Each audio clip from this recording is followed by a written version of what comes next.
C'est avec beaucoup de plaisir que je vous retrouve sur Divin Amour TV, sur la page Facebook Évangélisation Vision 2000+, pour ce numéro de votre émission Espace Parole Vivante. Pour ce jour, nous aurons affaire à deux synthèses, celle du mois de février dont les enseignements portaient sur le discernement des esprits et pour le mois de mars dont le thème était le discernement et la réalité de l'onction. Et pour vous permettre de bien comprendre le sujet dont il est question, nous avons subdivisé ces différentes parties. En première partie, nous aurons les fondamentaux du discernement, les modes de discernement, ensuite comprendre l'onction et les manifestations de l'onction. Après avoir développé ces différentes parties, nous vous permettrons de poser vos questions au Père fondateur qui est avec nous sur ce plateau. Bonjour papa. Bonjour ma fille. Merci d'avoir accepté notre invitation. Merci. Alors, comme il est de coutume, avant de commencer chaque enseignement, nous allons débuter par la prière. Au nom du Père, du Fils et du Saint-Esprit, Amen. Seigneur, nous te disons merci pour ta présence et qu'en ce jour du lundi où nous commençons notre montée vers Pâques, nous voulons que tu touches nos cœurs et que tu nous transformes et que tu nous communiques ta force, la force d'espérer et la force d'aimer. Marie, couvre-nous de ton manteau virginal. Je vous salue Marie, pleine de grâce, le Seigneur est avec vous. Vous êtes bénie en toutes les femmes, Jésus, le fruit de vos entrailles, est béni. Sainte Marie, Mère de Dieu, priez pour nous pauvres pécheurs, maintenant et à l'heure de notre mort. Amen. Que la gloire soit au Père, au Fils et au Saint-Esprit, comme il était au commencement, maintenant et toujours, dans les siècles et les siècles. Amen. Au nom du Père, du Fils et du Saint-Esprit. Amen. Amen.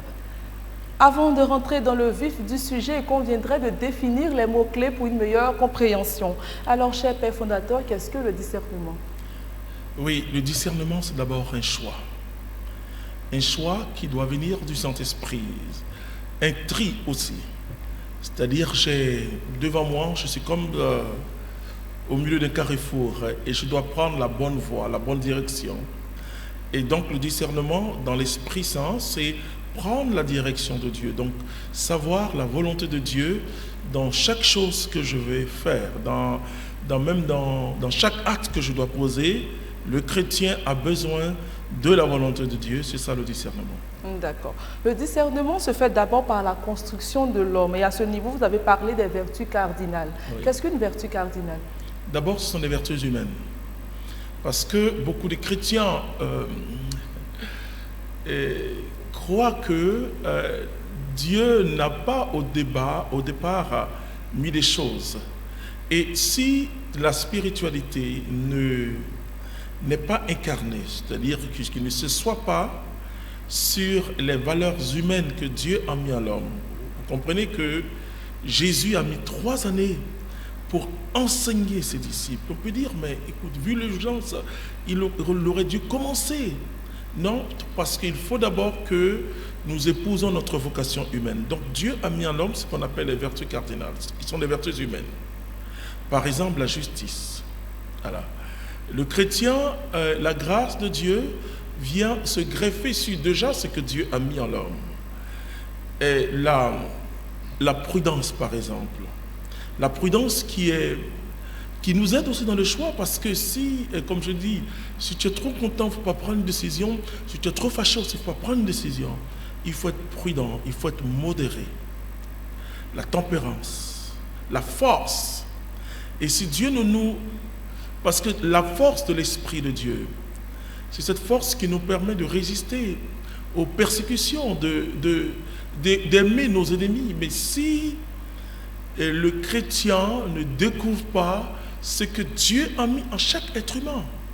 C'est vrai que le péché a salir, je peux dire, a obscurci, mais le péché n'a pas effacé. Et quand la grâce de Dieu vient, et c'est comme la grâce de Dieu fait un nettoyage. Et on dit, la grâce ne supprime pas la nature. Dieu compose avec notre nature, mais une nature transfigurée ou guérie. Donc c'est ça qu'on appelle les vertus cardinales. Pourquoi cardinales? Parce que ce sont des vertus essentielles. Il y a plusieurs vertus, mais ce sont des vertus essentielles pour notre vie en communauté, pour notre vie nationale, pour notre vie familiale. D'accord. Vous avez dit la justice, la force et la prudence. Comment ces vertus cardinales peuvent nous aider dans le discernement? Oui, parce que le discernement d'abord et commence par ce que j'appelle les lumières naturelles que Dieu a mis à l'homme, qui sont nos sens, nos 5 sens. Parce que nos sens nous donnent des signaux. Donc, il y a la vue. Vous comprenez que quand Ève, d'abord quand le malin, le serpent, le diable a parlé, elle a entendu, donc il y a lui. Ensuite, elle a vu. Il y a donc après lui, et elle a exercé sa vue. Elle a vu que le fruit était bon et agréable. Ensuite, il y a le goûter, parce que elle a goûté. D'abord, spirituellement, elle a vu par ses facultés spirituelles, parce que l'homme avait des facultés spirituelles très évidentes. Donc, elle a vu que c'était bon, c'est-à-dire déjà la vue, lui, et le goûter sont entrés. Il y a le toucher aussi. Et donc, tous ces sens nous permettent d'avoir déjà une première source de discernement qui est une source humaine. Voilà. Donc, nos sens créent ce qu'on appelle aussi nos émotions. C'est parce que j'ai vu que je peux avoir peur. Voilà. Ensuite, notre intellect analyse et communique quelque chose, que l'homme s'exprime à travers sa volonté. Alors, ces vertus que Dieu a mis à l'homme permettent à l'homme une certaine tempérance, une certaine modération. C'est-à-dire, l'homme n'est pas... Certes, il est un animal, mais c'est un animal qui est fait selon la ressemblance et l'image de Dieu. Donc, l'homme a en lui une partie de Dieu. Voilà, Dieu met ses propres valeurs en l'homme, et le péché est venu salir ses valeurs, briser ses valeurs, mais Jésus nous donne la dignité. Donc, on ne peut pas commencer un discernement sans ce que j'appelle le bon sens. Le bon sens, c'est le travail de notre intelligence. Notre intelligence doit pouvoir analyser. Notre intelligence doit pouvoir déjà nous aider à comprendre que là où on s'en va, ce n'est pas normal et que ce n'est pas une bonne voie. D'accord. Au cours de votre enseignement, vous avez parlé de la tradition catholique et même dit que le discernement était contextuel. Qu'est-ce qui diffère le discernement dans l'Église catholique des autres confessions religieuses? Très bien, belle question. C'est-à-dire que c'est là où il y a le problème. C'est-à-dire ce qui se fait, c'est comme une famille, c'est comme une culture. Chaque peuple a sa culture. Et ce qu'on peut comprendre en Europe, c'est pas sûr que dans mon village à Tobouron on puisse comprendre. Voilà. Et donc, déjà, la culture influence l'homme et le milieu influence l'homme. Voilà. Nous, dans l'Église catholique, comment et quels sont ce que j'appelle les critères ou les sources de discernement? D'abord, comme je vous l'ai dit, le bon sens.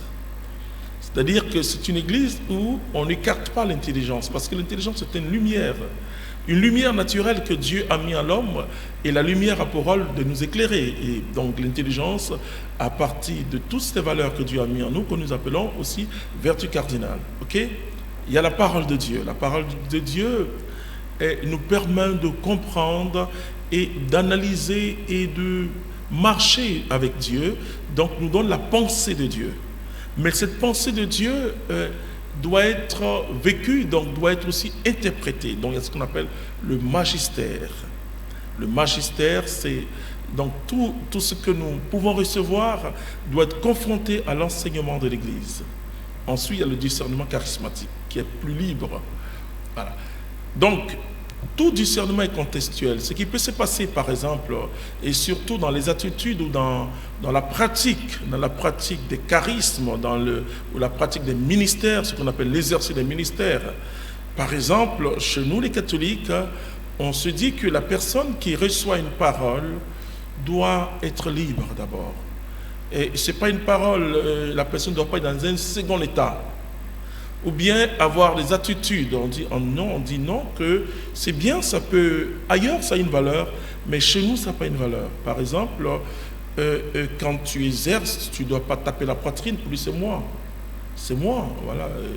Ou bien, je ne sais pas, courir, monter sur une chaise, sauter, non.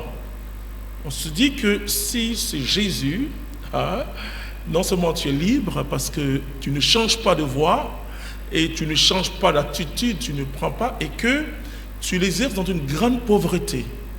Et donc, l'efficacité de l'action du Saint-Esprit, c'est, comme le dit Paul, il faut que je meure pour que Christ vive en moi. Et quand on meurt, on laisse l'Esprit Saint agir. Bon, des enseignements qui peuvent paraître comme des révélations sur certains, c'est nous, on dit non, la révélation d'abord, Jésus de Nazareth, c'est la révélation, il donne cette lumière, il ouvre, comme le dit le livre catholique, le livre d'Apocalypse, pardon, il ouvre, il a été digne d'ouvrir le livre et de communiquer le contenu.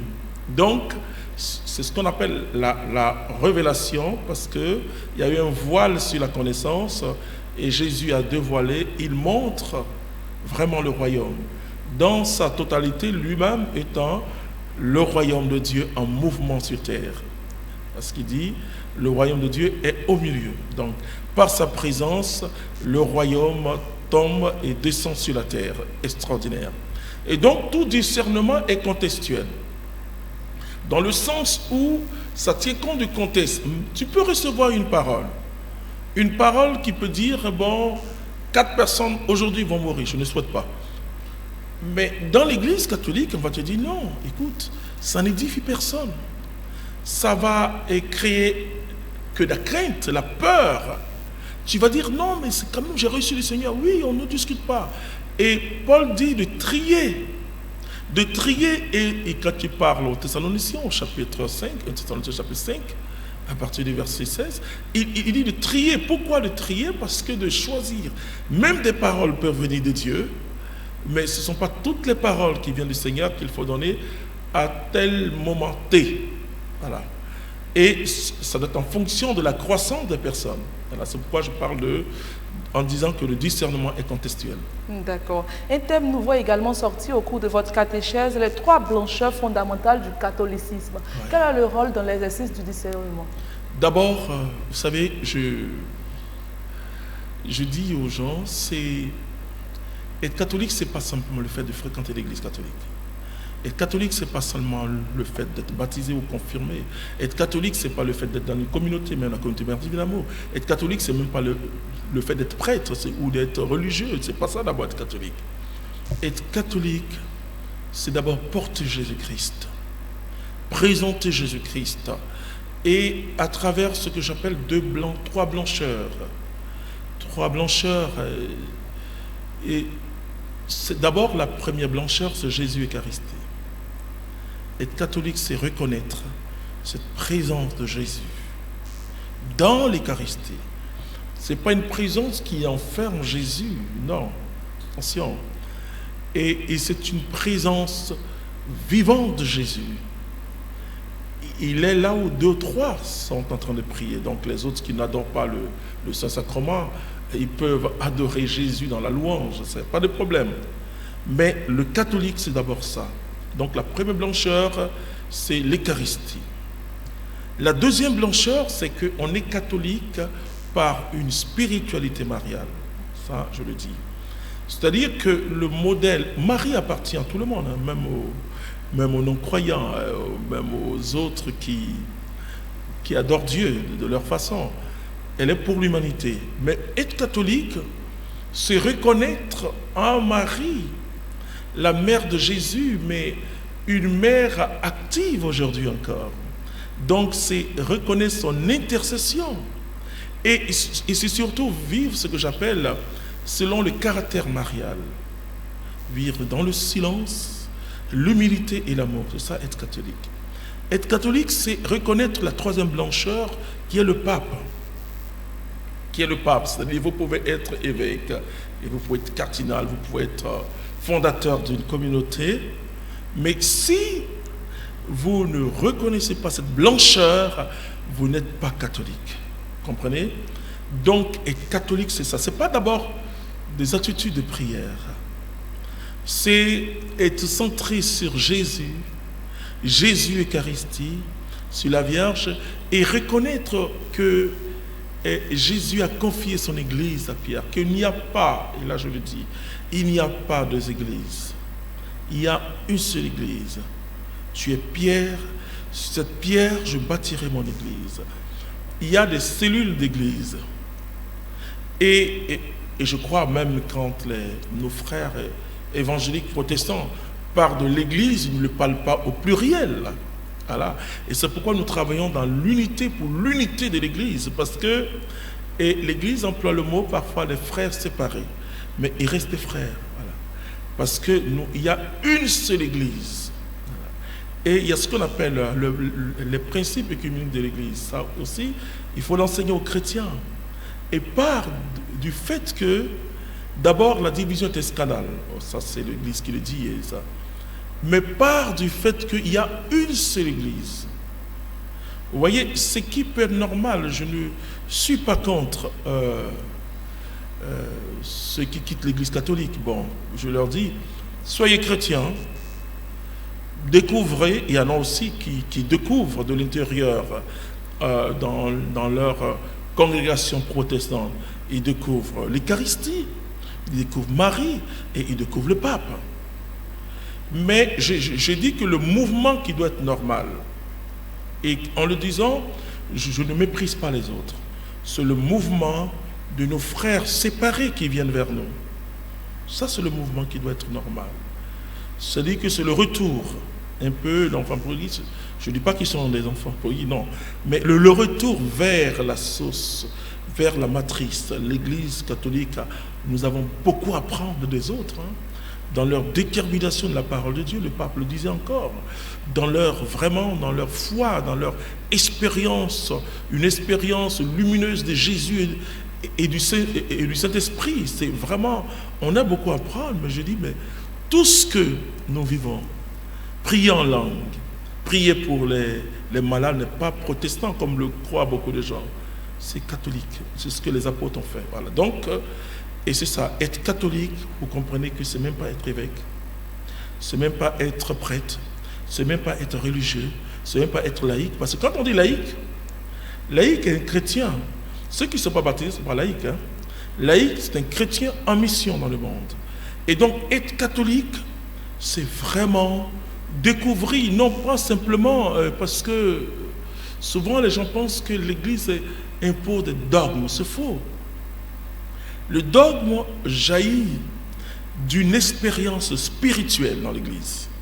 Et souvent, ce sont les laïcs. C'est la base de l'Église qui découvre le dogme. Elle découvre que Jésus est présent dans l'Eucharistie.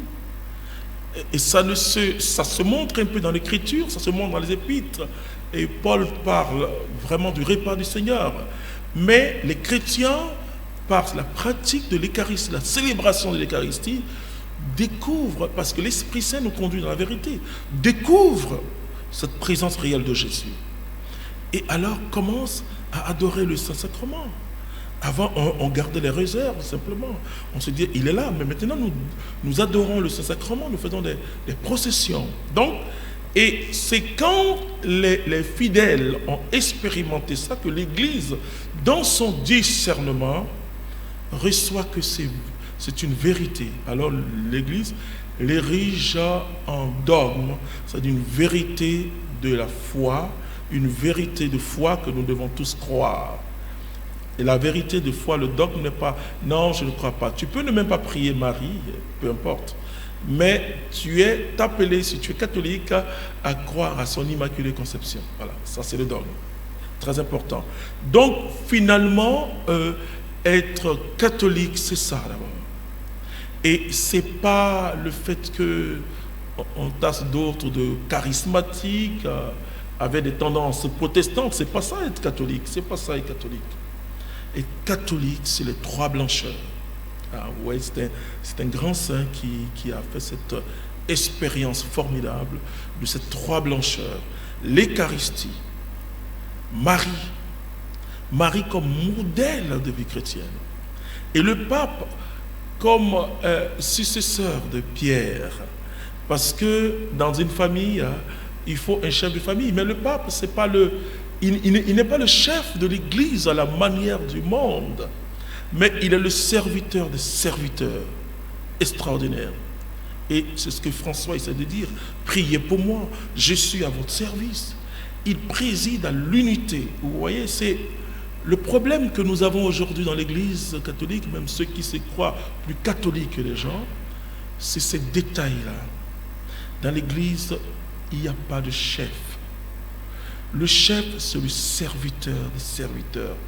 Il s'appelle aujourd'hui le pape François, que j'aime vraiment d'une manière forte. Amen. Amen. Alors, c'est avec ces trois blancheurs que nous terminons cette première partie qui, je le rappelle, était intitulée « Les fondamentaux du discernement ». Sans transition aucune, nous rentrons dans la seconde partie, les modes du discernement. Vous avez fait ressortir au cours de votre catéchèse que le discernement est un art qui associe notre connaissance. La première lumière est bien sûr notre intelligence. Jusqu'à quel moment peut-on agir avec notre intelligence dans l'exercice du discernement? Oui. D'abord, le chrétien, quand on parle de discernement spirituel, on parle de ce que l'esprit peut nous éclairer, une autre lumière que notre intelligence. Mais tout discernement commence par notre intelligence. Par exemple, si tu as faim, ne te pose pas la question, il faut manger. Voilà. Et là, je parle, même si au cours du vendredi saint, tu commences à avoir trop de vertiges et que tu dois tomber, il va manger. Voilà. Dieu n'est pas contre ça. Voilà, c'est ça. Et parce que là, c'est l'intelligence. Ouais. Et on parle aujourd'hui de gourou. Les gourous, c'est quoi? C'est que le gourou t'empêche de réfléchir. Vous voyez, si vous entrez quelque part, quand on vous dit mettez votre intelligence en parenthèse, mettez celui entre parenthèses. Et Dieu a donné à l'homme un trésor qui est la liberté. Et l'intelligence, c'est vraiment cette pratique de la liberté en l'homme. C'est-à-dire, je réfléchis. On ne peut pas empêcher quelqu'un de réfléchir.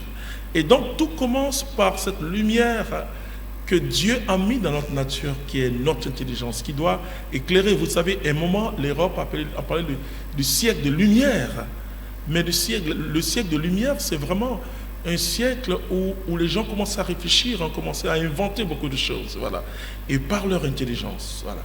Donc, mais l'intelligence, et comme le dit l'apôtre Paul, il dit, Paul vraiment, je l'aime beaucoup, dans Romains au chapitre 2, il dit que en regardant simplement tout ce que Dieu, tout ce qui est là, tout ce qui est en haut de nous, on doit pouvoir croire en Dieu, voilà.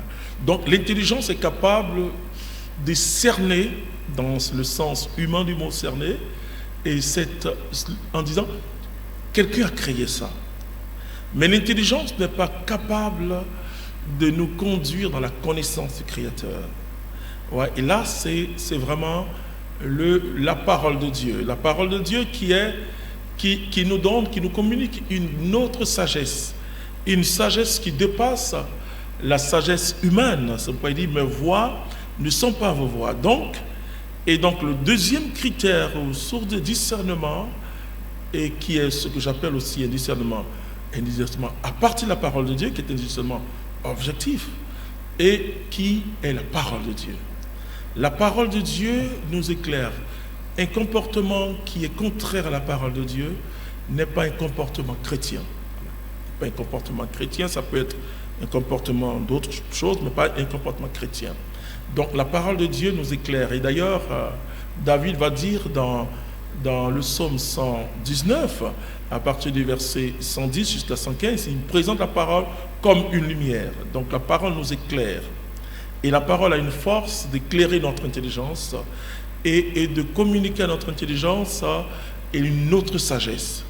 Bon, et donc, mais après cette parole, et je la lis, mais il faut que je comprenne la parole.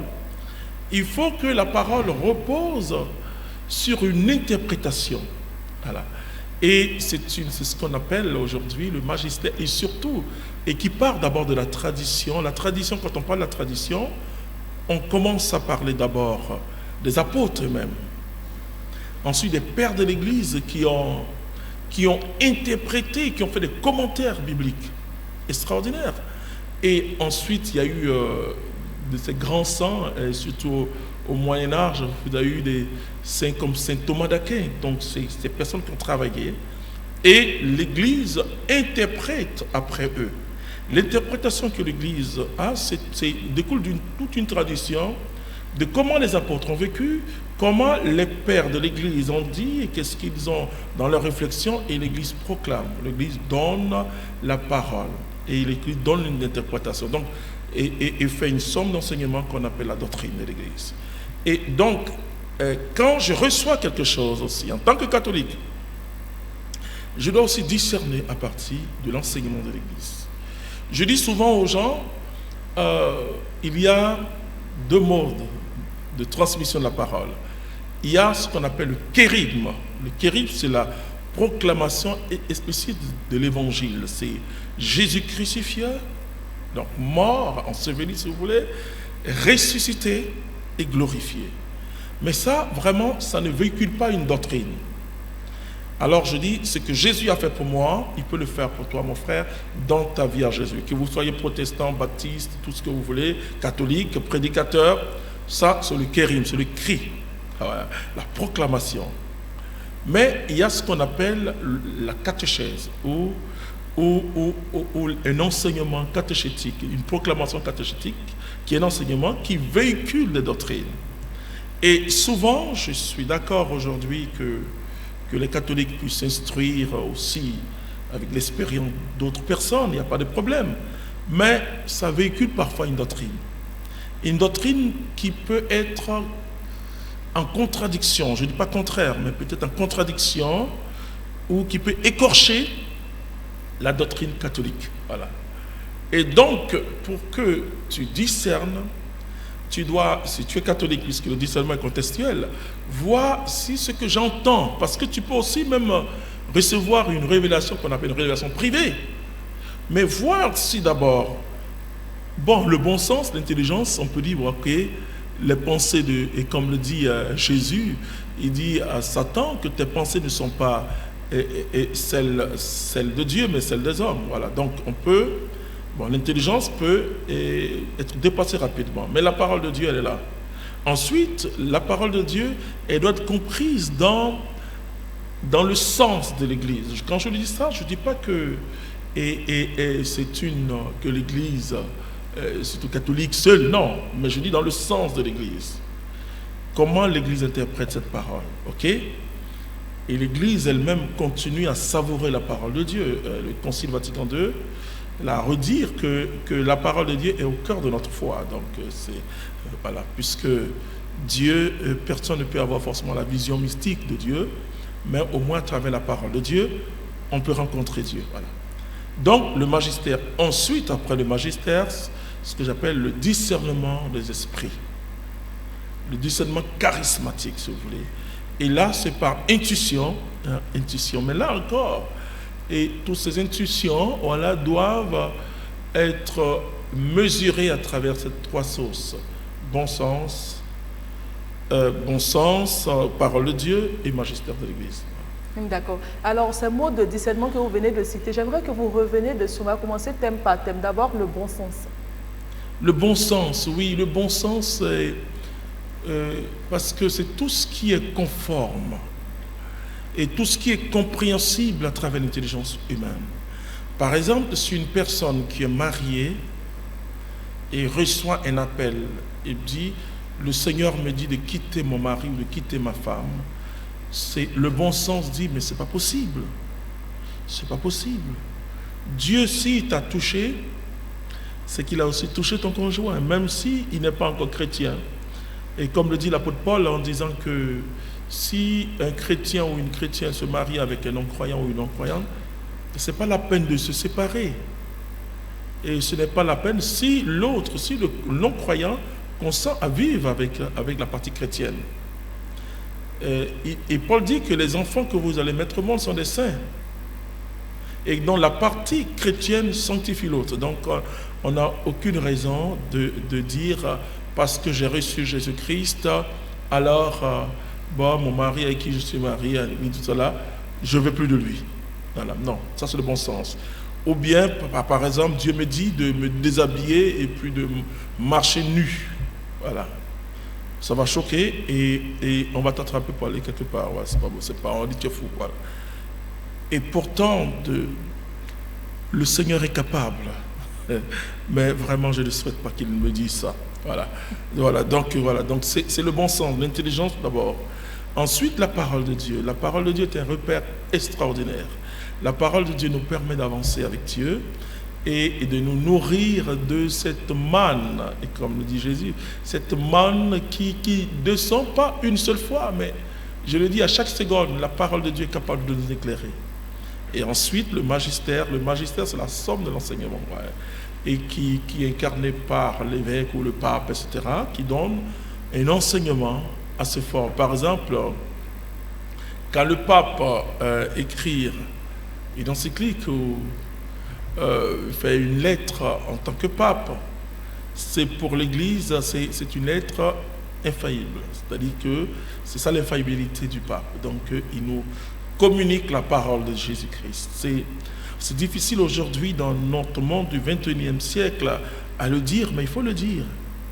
Parce que c'est un monde critique. On dit, mais comment une personne peut avoir tant de pouvoir? Mais quand le pape, il a proclamé au nom de l'Église, le pape peut taquiner quelqu'un après. Il peut même casser un verre, il n'est pas infaillible là, sur cet acte qu'il a posé. Mais en matière d'enseignement, c'est qu'il communique. Et c'est pourquoi je dis, être catholique, c'est ça. Ça vient de Dieu. Ça vient de Dieu. Et voilà, c'est ça.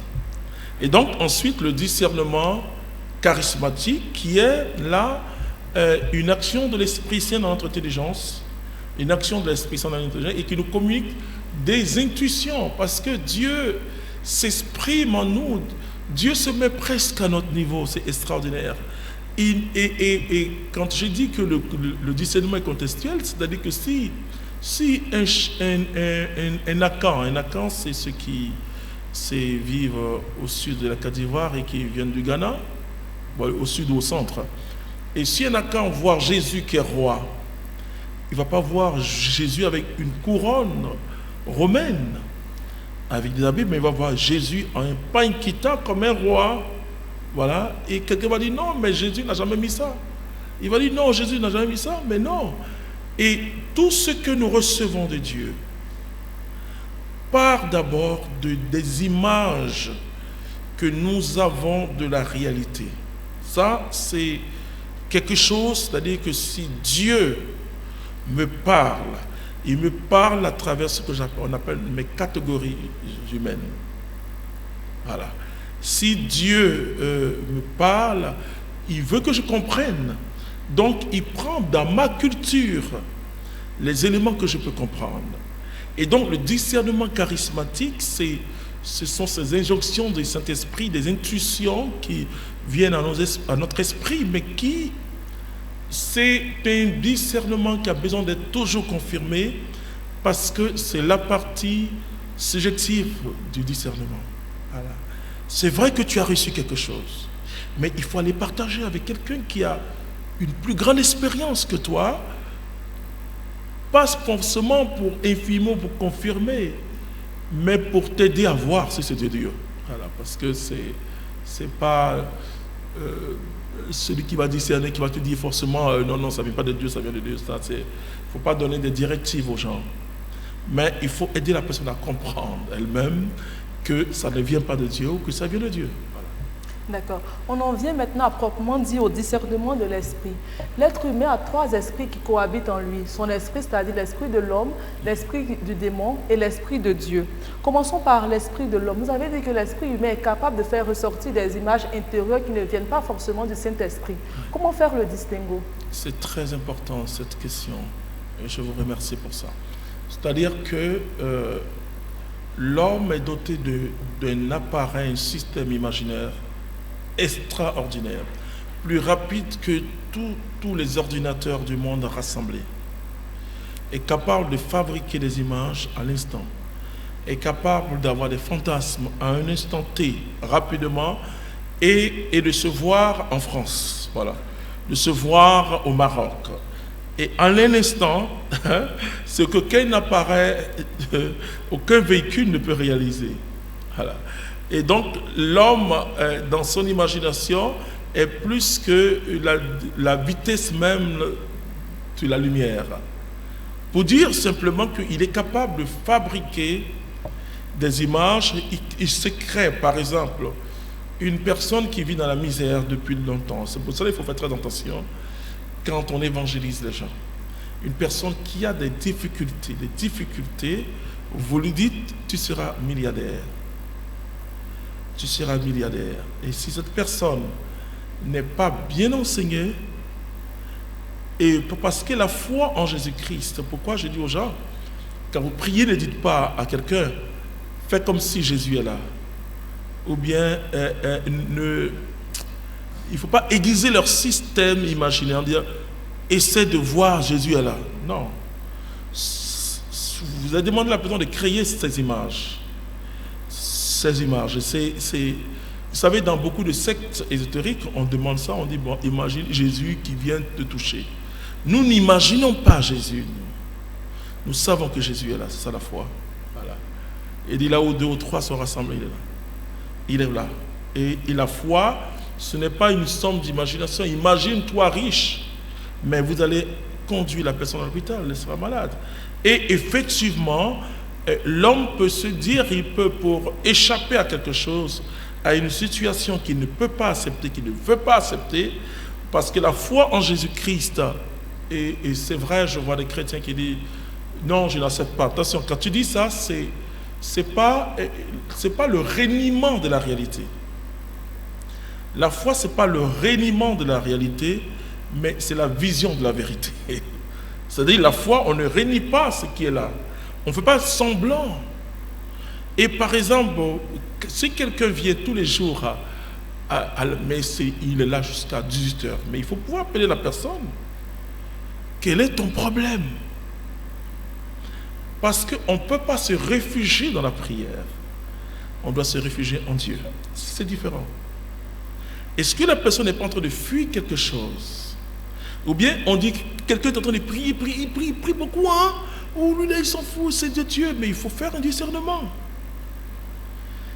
Parce qu'en l'homme, il y a un système psychique qui renvoie aussi des images.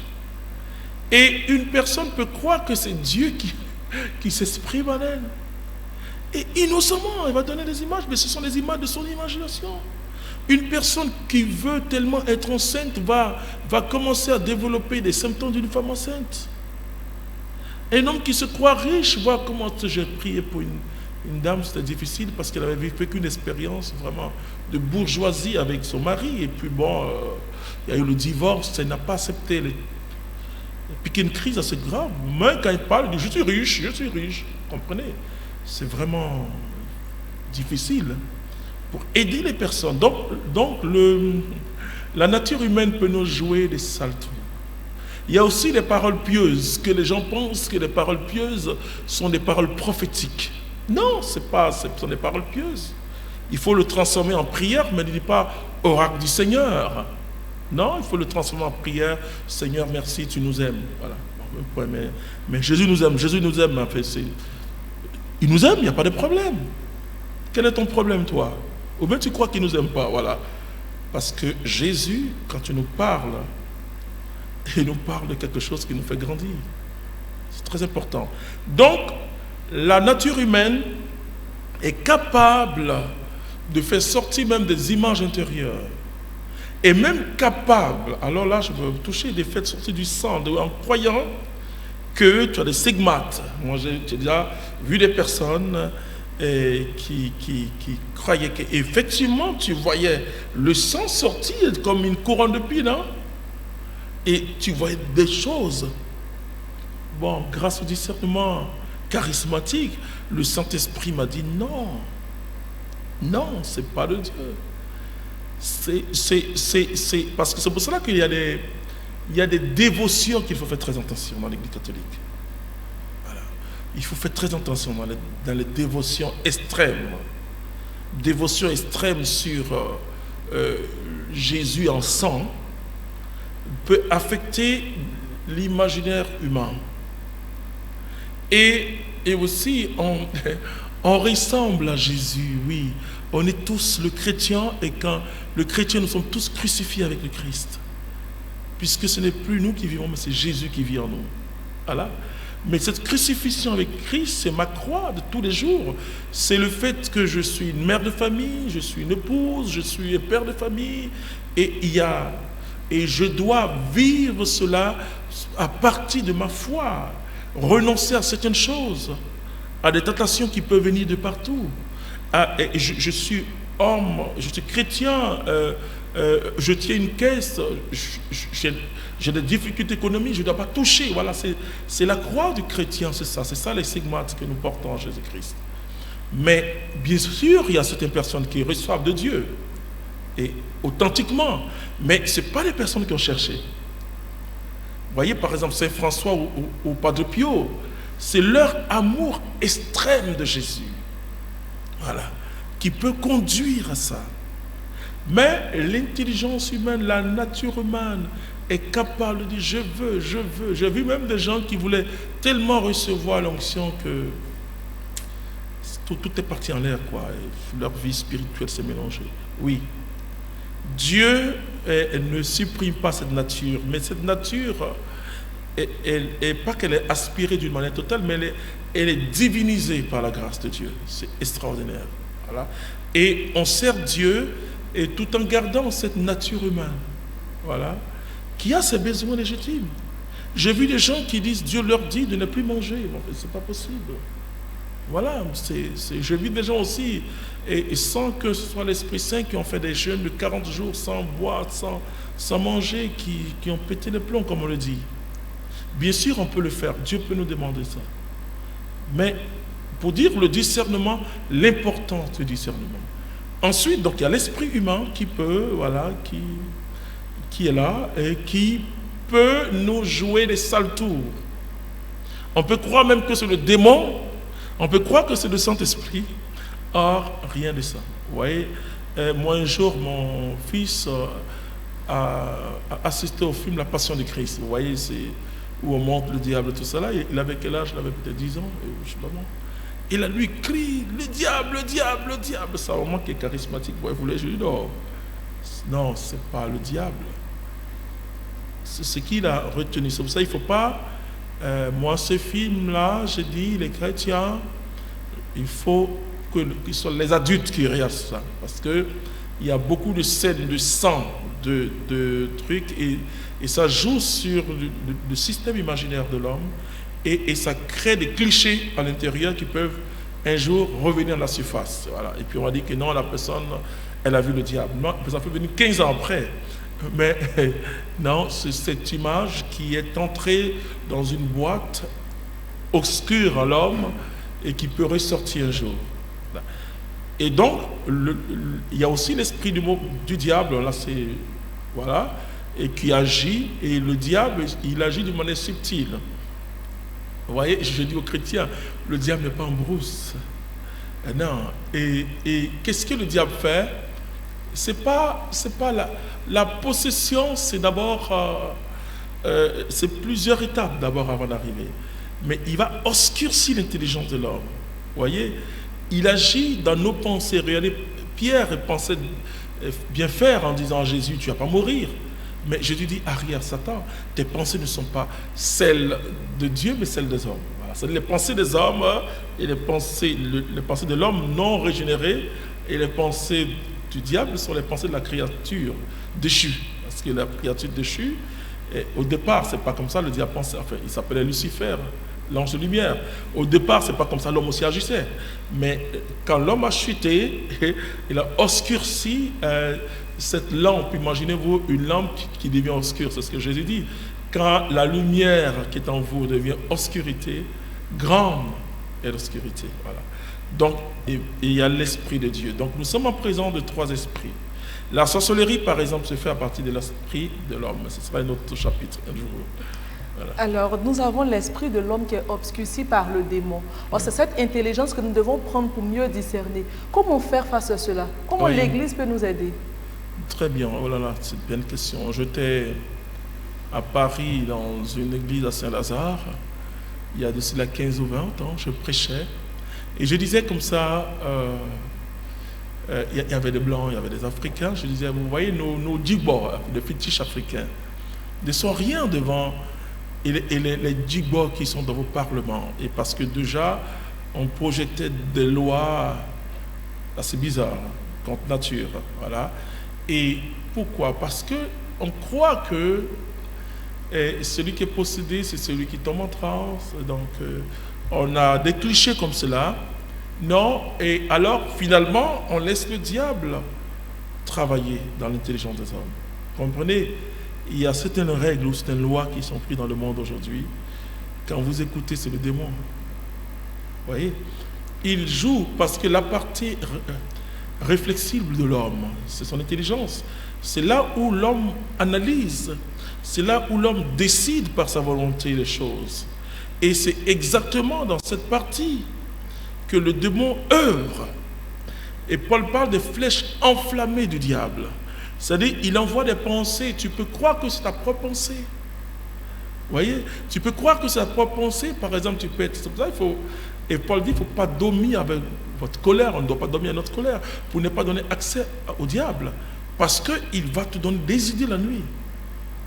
Et finalement, il va travailler en toi.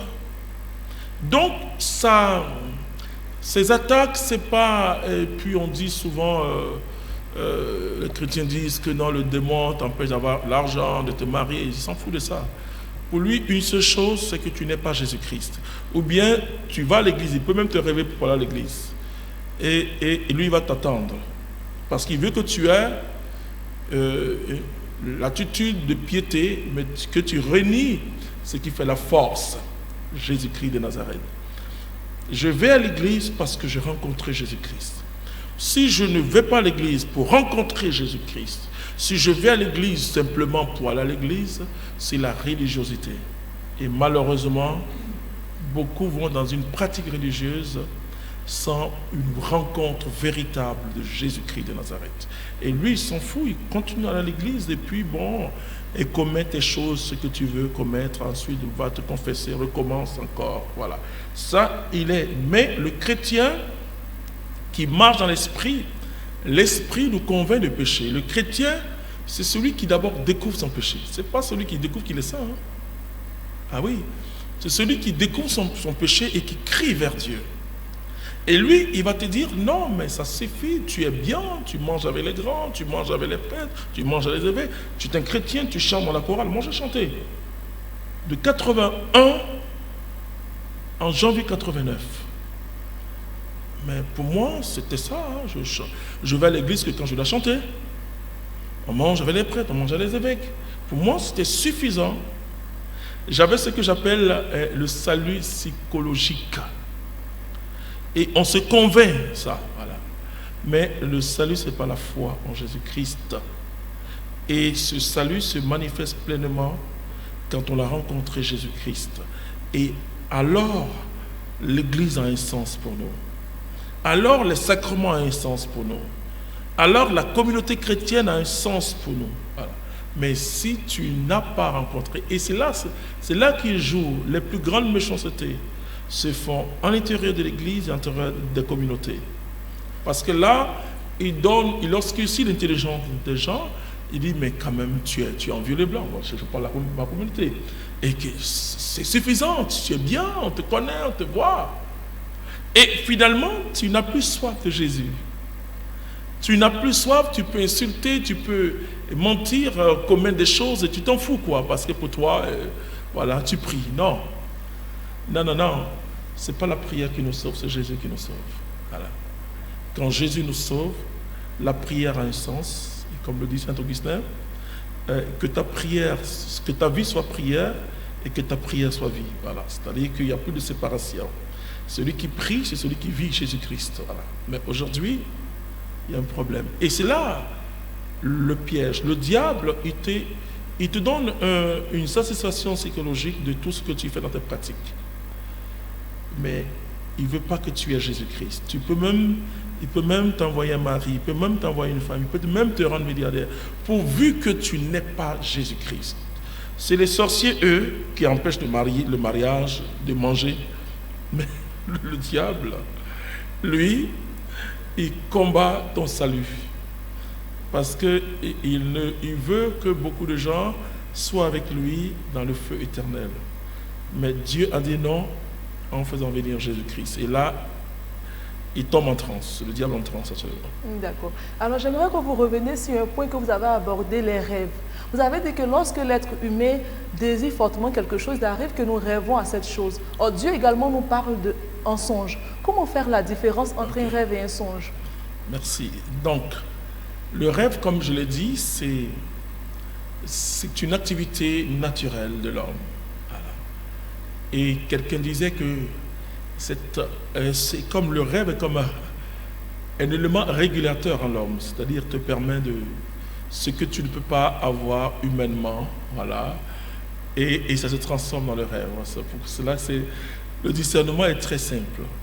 Si quelqu'un, par exemple, vient et dit, j'ai rêvé, j'étais avec telle personne, on s'est marié. Vous posez une seule question, est-ce que tu aimes cette personne? Oui. Voilà, donc ce n'est pas un songe, c'est un rêve. Vous voyez, non? C'est un fantasme. Et humainement, c'est ça, selon les psychologues et autres, ça aide l'homme, mais ce n'est pas la réalité, c'est pas la vérité. C'est pas la vérité. Voilà. Et il y a aussi, aujourd'hui, là je vais le dire un jour, peut-être que je vais faire un enseignement sur ce qu'on appelle les maris de nuit, les femmes de nuit. Parfois, ce n'est pas forcément des esprits, mais c'est le rêve, le fait de vivre une passion que tu n'arrives pas à satisfaire peut t'entraîner comme si tu étais en train de coucher avec quelqu'un. Voilà, c'est pas forcément. Donc, il y a beaucoup d'éléments. Malheureusement, quand on va expliquer à des hommes de Dieu qui ne sont pas bien formés, il y a un mari de nuit et une femme de nuit, mais il faut poser la question à la personne. Est-ce que ta continence sexuelle aujourd'hui, comment ça va? Est-ce que tu ne regardes pas des films pornographiques? Est-ce qu'il y a des choses que tu ne... Toutes ces images qu'on prend. Et bon, donc qui reviennent, voilà, qui reviennent à la surface à travers le rêve. Le songe, et comme toute manifestation du Saint-Esprit, il y a une surprise. Il y a une surprise. C'est-à-dire que ce n'est pas conçu et ça ne jaillit pas de la tête, mais ça vient du cœur. Ça jaillit, ça surprend. Il y a l'effet surprise, comme l'ange qui vient vers Marie.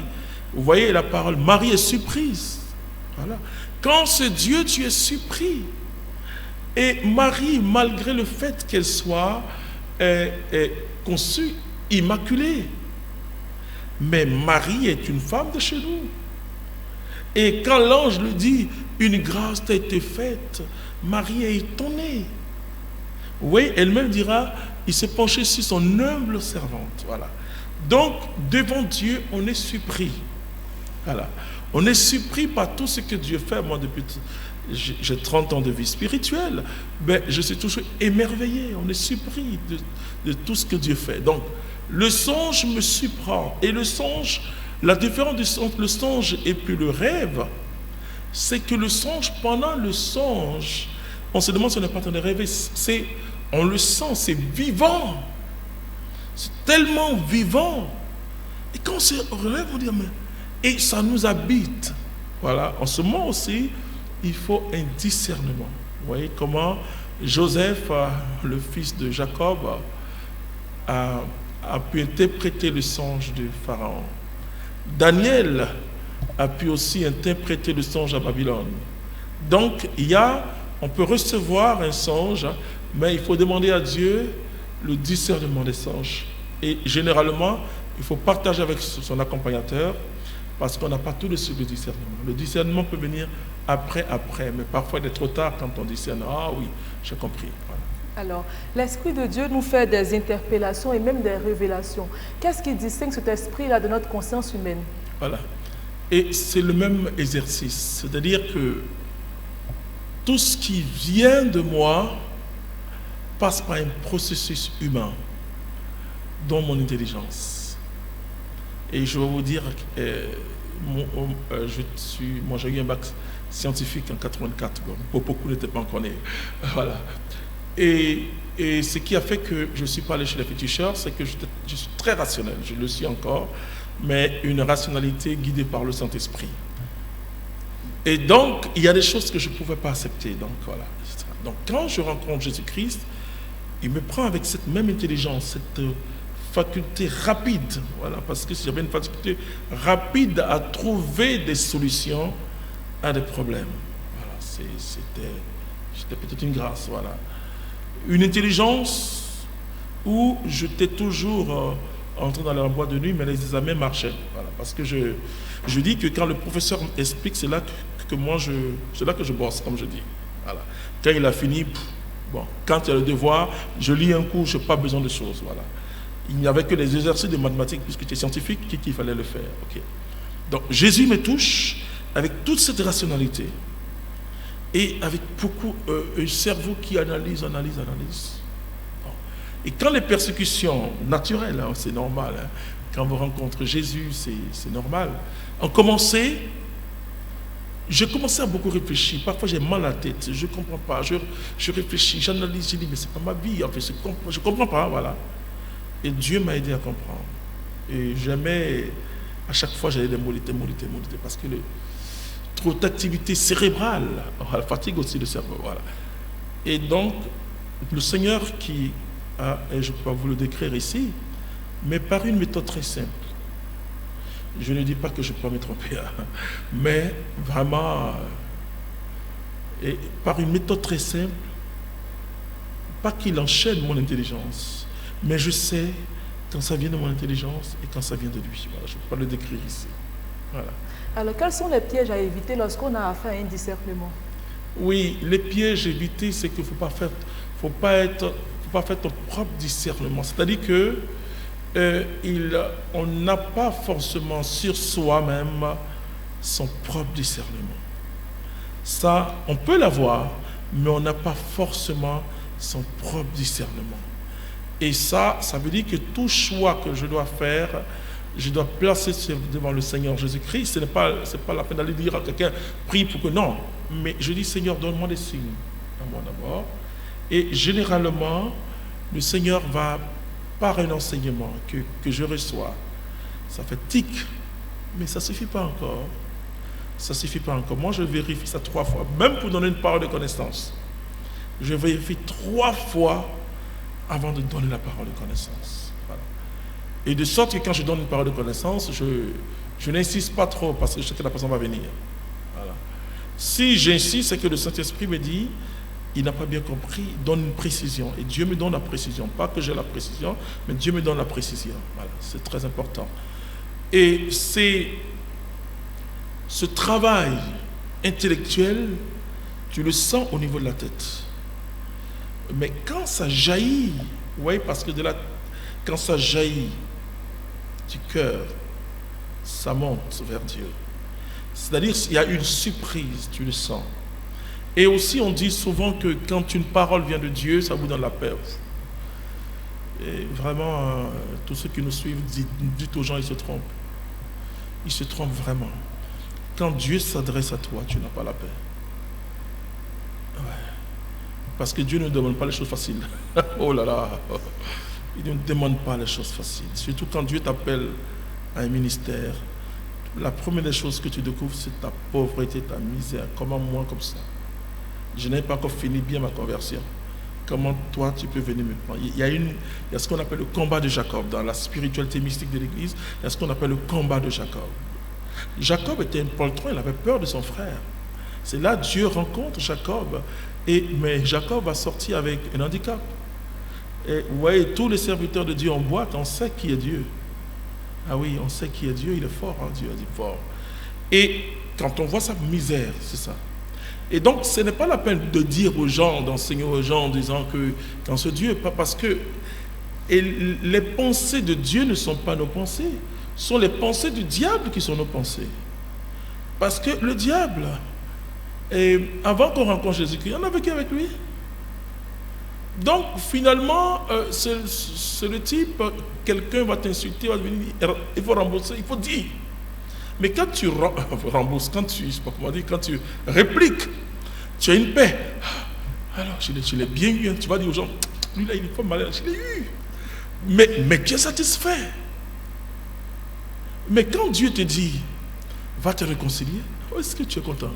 Tu n'es pas content. Voilà, donc, et après, c'est sûr qu'on va s'habituer à la pédagogie du Saint-Esprit. Voilà. Le Saint-Esprit ne vient pas nous magnifier. Voilà. Le Saint-Esprit ne va jamais te dire que tu as raison. Lui, il vient magnifier Jésus-Christ en toi. Voilà. Donc, à partir de cet instant, Dieu, vous savez, beaucoup de gens disent, Seigneur, parle-moi, parle-moi, parle-moi. Dieu ne demande pas les choses faciles. Il ne demande pas les choses faciles. Et la parole de Dieu contient à la fois un miel, mais quelque chose de très amer. Parce que la parole de Dieu m'interpelle moi-même, prédicateur, à me convertir davantage. Donc, c'est une parole qui peut être permanente et constante, je veux dire. Mais le discernement, si Dieu m'a parlé, c'est que Dieu me demande de faire quelque chose que naturellement je ne peux pas faire. C'est-à-dire que si je crois que je suis parfait et que alors Dieu m'envoie pour évangéliser, c'est que je me trompe. Voilà. C'est lui qui bonifie le pécheur. Vous voyez, il nous prend de la boue et il va nous laver avec son sang. Mais il nous a déjà appelés dans la boue. Il ne nous lave pas avant de nous appeler. Mais il nous appelle comme Zachée, l'affaire Zachée. Zachée était le même Zachée qu'on connaissait avec son péché. Et Jésus dit, je vais entrer chez toi. Vous comprenez? Il nous appelle tel que nous sommes. Il y a un chant au renouveau. Tel que je suis, sans rien en moi, sinon ton sang, c'est ça, versé pour moi. Pour dire que tel que je suis, tu m'appelles. Extraordinaire. Alors, ceux qui m'écoutent, ne te dis pas que est-ce que Dieu peut faire quelque chose avec toi? Non, tel que tu es. Dieu t'appelle. Il t'appelle, c'est pas... Et vous savez que Jésus n'a pas appelé les grands prêtres. Et personne n'a été appelé au temple. Non, c'est pas possible. Il y en a qui sont en train de lancer leur filet, il y en a qui sont en train de faire d'autres choses. Voilà. Donc, pour dire que tout le monde peut être appelé par Dieu. D'accord. Ainsi qu'on fait cette deuxième partie qui, je le rappelle, était intitulée « Les modes de discernement ». Marquons une pause publicitaire. On se retrouve tout à l'heure pour parler du thème du mois de mars, dont le thème était la réalité de l'onction et le discernement. A tout de suite.